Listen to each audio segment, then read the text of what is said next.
True story. When Charles de Gaulle, the president of the French Republic back in the 60s, when he retired after a lengthy career, numerous ministers and affiliates from everywhere were giving him dinners and lavish meetings.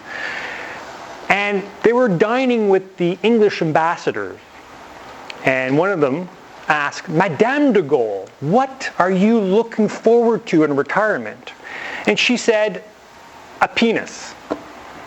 Well, that silence was broken quite quickly by Monsieur Charles de Gaulle, who said, Ma chérie, I believe they mean, the English say, happiness. So, this speech is not about a penis, letting you know. It's about happiness. I don't want to let anyone down there, it's just, happiness. So I don't have to tell you about the advantages of happiness. Clearly, there's better relationships, improved health, better creativity, better problem solving. I don't have to tell you all this. You know how to be happy. But let me go through the 5 common mistakes that I see. Number 1, comparing yourself with other people. All right, who's got Facebook? Who's on Facebook? Who's not on Facebook? Well done. You're probably better off. Because, you see, on Facebook, while you're scrolling down and seeing those Cuba vacations, those ski trips, or those selfies that glorify narcissism and those proclamation of success by those items or those acts, it may lead you to a bit of depression just because you're not leading that same life. Bit of an illusion. So, rather than turn your quest for happiness as a competition, just focus on your own values and your own journey, and you're probably better off that way. The number 2 common mistake I often see, and I've fallen this trap myself, it's putting a timeline on when you're going to be happy. Only when I lose that 5 pounds. Only when I'm going to find that great job. Or only when I retire, then I can do what really makes me happy. You see, what waiting and planning and these external events that make you happy will only lead you to disappointment usually. Because think about it, once you've got that object, sure, you've got that object and then that initial boost of happiness occurs, great. Although we all know it wears off after a day, a month, even after a year. That new car, after 5 years, it's no longer new. So, rather than wait until retirement or wait until that better job or to lose weight, just be happy now. I know you've heard it before. It's just a good reminder. Just seize the moment now and enjoy the day. And I would even suggest, tell yourself when you wake up in the morning, this may be as good as it gets. Makes you do a few changes. Makes you think of it.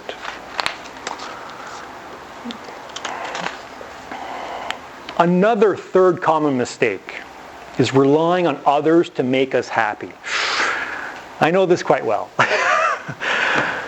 You know what I'm talking about. That perfect woman or Mr. Right that'll make you happy. Or even worse, expecting your partner to make you happy. Kind of reminds me of a bit of a joke. You like jokes? You like jokes? Okay, good.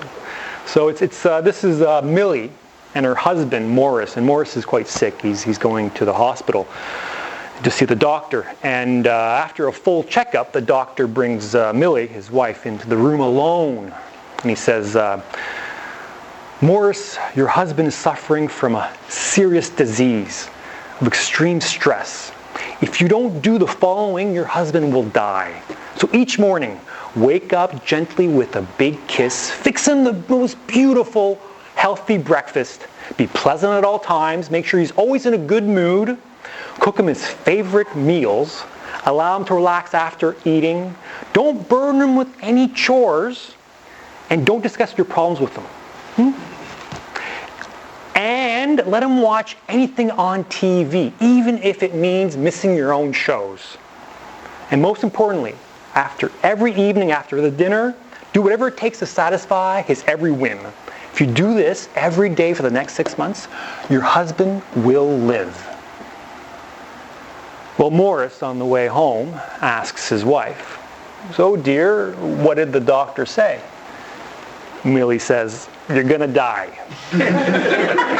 Millie understood. Millie understood to avoid expecting others to make you happy. It's his responsibility. Number 4, confusing success with happiness. Is happy people successful or successful people happy? What comes first? Well, most often, happy people are generally more successful, but being successful doesn't make you happy. We confuse this all the time. We pursue success, and you know how it means pursuing success.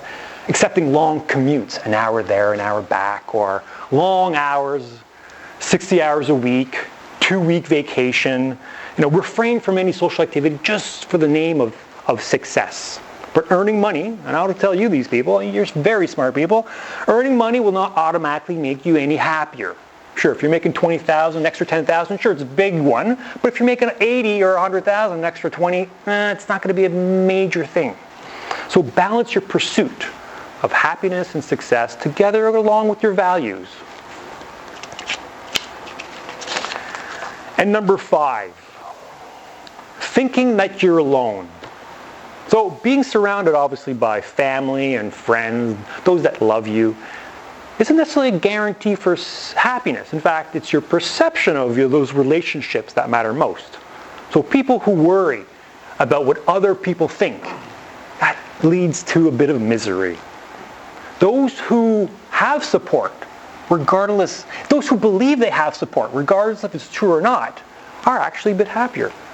So worry less about what other people are thinking about you and just go for it and maintain deeper connections with people. So I'd like to leave on a happy note about this. Here's what I've learned over the years. Being happy is my own responsibility. That's it. Just look at myself. That's it. If I'm not happy, it's because of me, not because of anyone else. And you have the power to create and foster happy lives. Let me just give you a little suggestion here. Create meaningful lives based on your own values. Fill your life with positive, social, healthy relationships. Practice gratitude for the things that you do have. Build resilience for those storms that are coming about to help you deal with those hardships. And be aware of the fragility and the impermanence of life. And perhaps, and just perhaps, you may find, not a penis, but a happiness. Thank you.